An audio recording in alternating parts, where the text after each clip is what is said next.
Robert Nozick, este gran filósofo político, en su obra clásica ya, en Aquí está la utopía, propone que toda postura igualitarista social no es sino el producto de la envidia.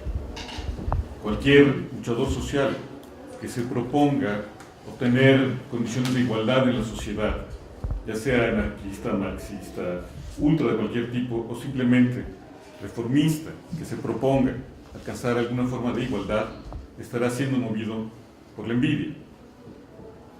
La envidia, entendida como la molestia porque otros posean cosas o cualidades, pues también se puede sentir envidia por las dotaciones naturales. Y envidia también como el deseo de que sería preferible que los demás no poseyeran esas cosas. Una política igualitarista, entonces, la lucha por la igualdad, significaría disminuir la molestia social que ocasiona la desigualdad. De hecho, la única manera de terminar con esa envidia sería acabar con una sociedad perfectamente homogeneizada. No se puede alegar, dice Nozick, además, el igualitarismo a partir de ninguna demostración independiente.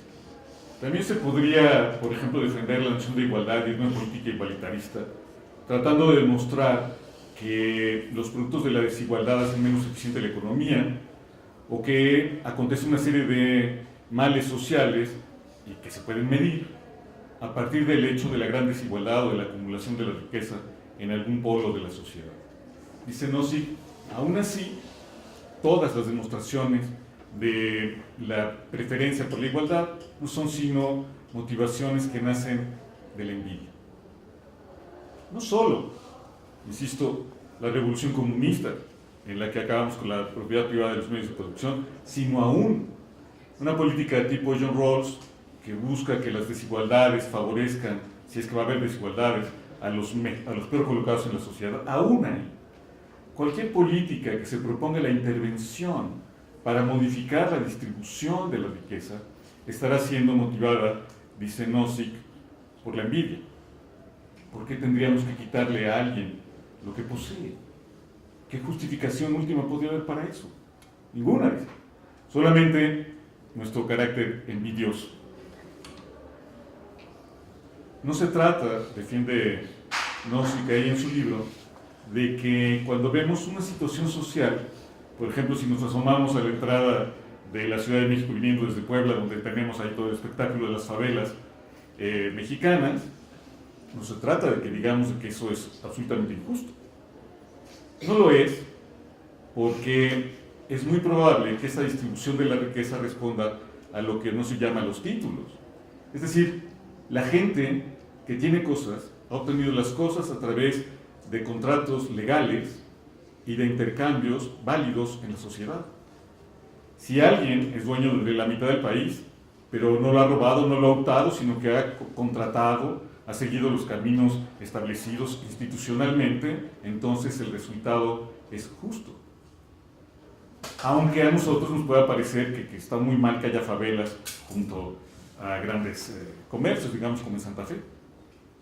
Una situación como la de Santa Fe dice, no, sin momento, no podemos evaluarla como justa o injusta hasta que sepamos cuáles son los títulos que han llevado a todos los actores a obtener esa situación en la que están.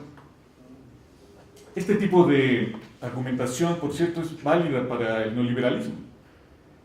Por ejemplo, en el mundo, la diáspora negra ha planteado la demanda de que se le deben tantos y tantos millones de dólares a partir del hecho de que muchos negros fueron sacados de África violentamente para ser llevados a Estados Unidos. Eso ocasionó que la economía africana perdiera tantos y tantos y tantos millones de dólares y por lo tanto es válido reclamar una rectificación y una restitución medida en esa cantidad.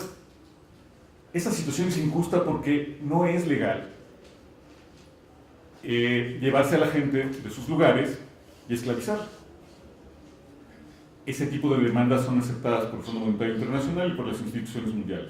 También ese tipo de demandas podrían ser enarboladas, y son enarboladas, por otras organizaciones. Por ejemplo, las mujeres pueden decir y dicen que el trabajo en el hogar no ha sido medido correctamente de acuerdo a su aportación económica y por lo tanto se puede sacar la calculadora y decir señores hombres nos deben tanto por tantas horas de trabajo en el hogar que no fueron retribuidas justamente.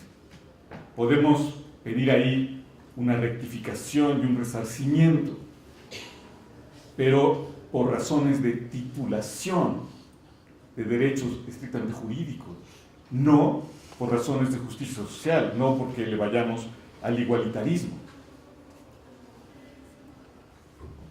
Lo interesante de la postura de Nozick, independientemente de las consecuencias que tiene su propio planteamiento, Nozick es un filósofo muy brillante, pero al final de su libro acaba justificando hasta el esclavismo.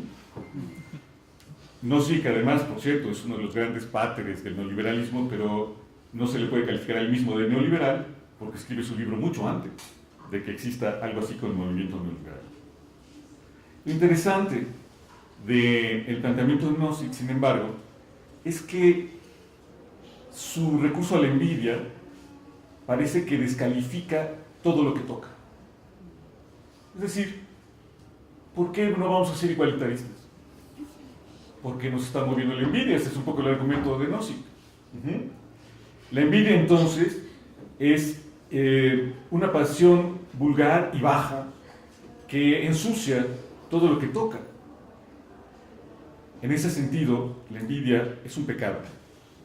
Y es muy interesante ver cómo, detrás de toda la argumentación, que es absolutamente secular de Nozick, Nozick jamás en todo el libro se va a referir a la religión ni a nada por el estilo, sin embargo, en la descalificación que hace la envidia de la lucha social, aparece esa noción.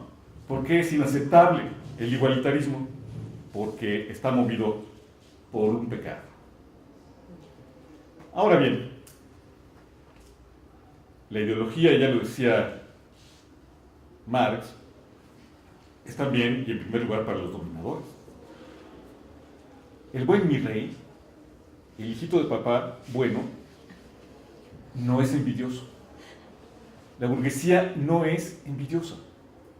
El hecho de que la lucha social, los que están abajo, los que se enfrentan contra los privilegios, aparezcan como envidiosos, hace que los que detentan el poder y las propiedades aparezcan como justamente poseedores legítimos de lo que poseen, porque ellos no son envidiosos.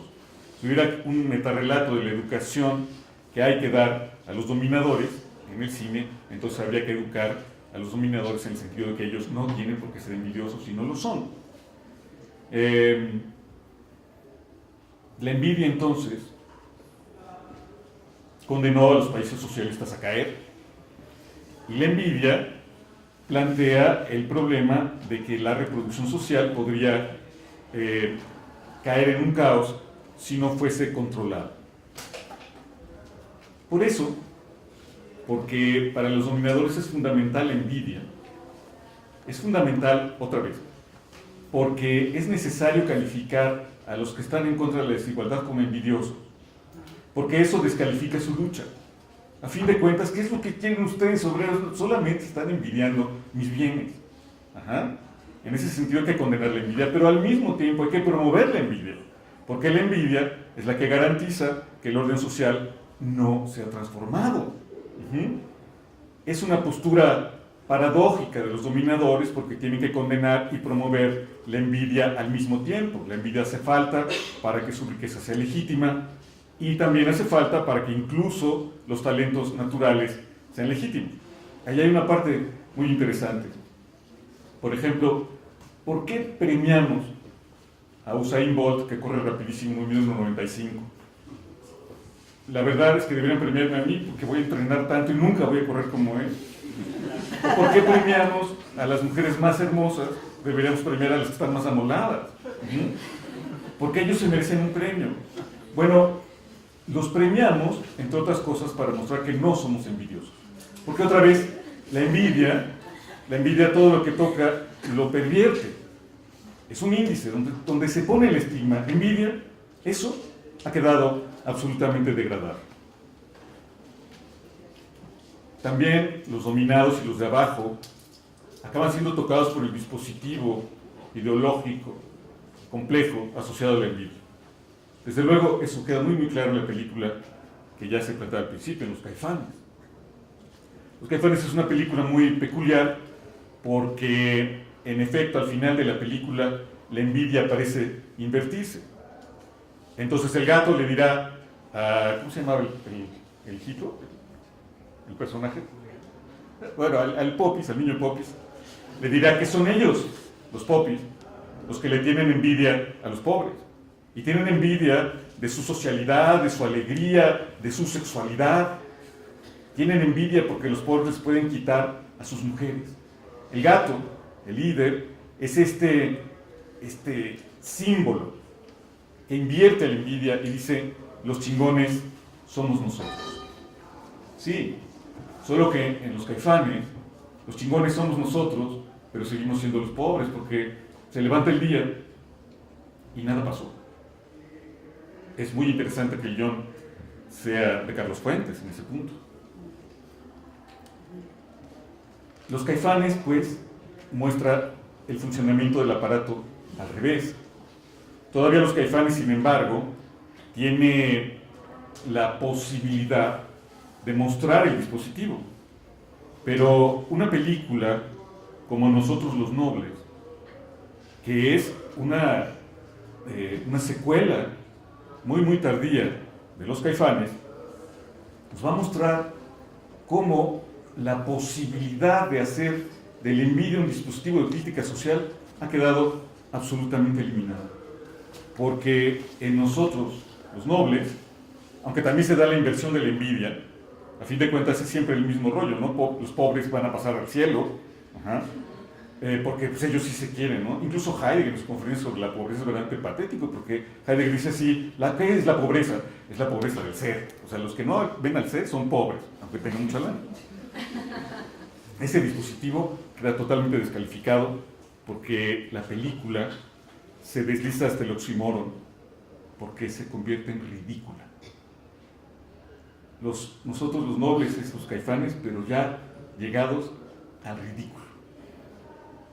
El ridículo es la forma retórica, la ironía, a través de la cual se niega lo que se afirma. Se niega la posibilidad de que los nobles, los mirreyes, sean envidiosos, pero se niega también la posibilidad de que los pobres sean envidiosos y se niega absolutamente todo. Lo que queda ahí es la incapacidad del cine para hacer ningún tipo de crítica social. ¿Qué hacer entonces con este aparato? El neoliberalismo nos ha convencido del argumento de Nozick. Después de la caída del muro de Berlín, la lucha social se ha planteado como gran eje la defensa de la diversidad. Si tenemos dos posibilidades para la lucha social, una es la igualdad, la lucha por la igualdad, la otra la lucha por el reconocimiento, en este caso la lucha por la diversidad. A partir de la caída del muro de Berlín todos defendemos la diversidad, pero ya nadie rompe una lanza por la igualdad. A lo más que llegamos es a plantear la moderación de la desigualdad, pero reivindicar la igualdad hoy, plantearse la demanda quiero un mundo de iguales, así, es hasta vergonzoso. Nos ha convencido el neoliberalismo de que en el fondo de toda esta argumentación está este pecado de la envidia. A fin de cuentas, nosotros llegamos a creer que quisiéramos que cambiara el mundo porque somos envidiosos y nos gustaría tener los aviones que tiene Slim. ¿Cómo resolver esta cuestión? Yo creo que la posibilidad sería que dejáramos de considerar a la envidia como un pecado, que descubriéramos el argumento que está ahí latiendo por debajo, no dicho por Nozick, porque no es solo que la envidia está ahí, supongo que la envidia está ahí, detrás de todo igualitarismo. La respuesta podría ser ¿y qué? Pero si la respuesta no es ¿y qué?, es porque se está considerando que eso es un mal, que es un pecado. Lo que yo les propongo es que retomemos el igualitarismo, que luchamos por una sociedad igualitaria, y que si nos dicen que nos mueve la envidia, digamos, sí, ¿y qué? Que la envidia no es ningún pecado. Todos los ponentes nos han planteado eso. Es el deseo de apropiarse del mundo y piensa cuántas cosas más. Es el deseo mismo. Los de abajo no tienen por qué sentir pena de su envidia, por un lado. Y por otro lado, la pobreza no es envidiable. frente al aparato, estilo los Caifanes o nosotros los nobles, que nos dice que a fin de cuentas es maravilloso ser pobre porque los pobres son solidarios y se quieren, al contrario de los otros que son artificiales y no son auténticos. Digamos que la riqueza es envidiable, pero la pobreza no es envidiable. Porque el dispositivo que invierte las cosas nos propone que entonces ser pobres es algo verdaderamente maravilloso. Creo que deberíamos defendernos en los dos sentidos. Insisto, la envidia no es un pecado, y si ustedes tienen envidia y yo tengo envidia, so what? Somos envidiosos. Gracias.